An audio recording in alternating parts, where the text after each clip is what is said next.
Programang ito ay rated SPG. Striktong patnubay at gabay ng magulang ang kailangan. Maaaring Habang magulo ang buhay pag-ibig ni na Martin, Isa at Hex, may mas nakakabahalang lihim na naman ang unti-unting mabubunyag. Hindi sinasadyang marinig ng ama ni Isa ang pag-uusap sa telepono ng anak ng kanyang kasintahan.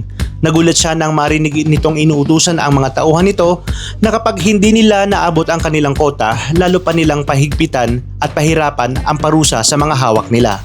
Dahil dito agad niyang hinarap ang kanyang kasintahan at sinabi ang kanyang mga narinig. Unti-unti na niyang pinaghihinala ang may itinatagong madilim na operasyon ang anak nito.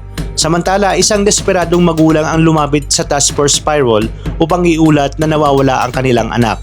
Ayon sa kanila, mahilig lamang itong maglaro ng gadget kaya hindi nila inakalang nalinlang na pala ito ng isang lalaking marunong kumuha ng tiwala ng bata. Mas lalo pang ikinagulat ng grupo nang matuklasang ginagamit pala ang isang arcade bilang tagpuan ng sindikato. Doon nila nilalapitan ang mga bata bago dalhin sa kanilang operasyon. Kaya naman agad na gumawa ng bagong plano ang Task Force Firewall. Mag-undercover sina Isa, Galo, JJ at Leila at magsusuot pa sila ng costume na inspired sa mga karakter ng Mulawin at Encantadia upang hindi mahalata ng mga kriminal. Habang nasa loob sila ng operasyon, sina Hex at Kali naman ang magbabantay sa lahat ng galaw gamit ang kanilang surveillance at communication system. Ngunit hindi naging madali ang misyon. Pagpasok pa lamang ng grupo ay hinarang sila ng mga armadong tauhan ng sindikato. Dito na nagsimula ang matinding bakbakan. Isa-isang pinabagsak ni Galo ang mga kalabang habang walang atras na nakikipaglaban sina Isa at Leila sa kabilang panig. Habang papalapit sila sa mga batang bihag, lalo lamang tumitindi ang tensyon hanggang sa dumating ang pinakadelikadong sandali.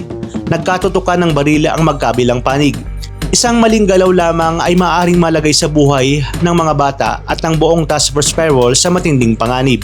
Magtatagumpay kaya silang mailigtas sa ang nawawalang bata at mabubuwag ang sindikatong ginagamit ang arcade bilang pain sa kanilang mga biktima.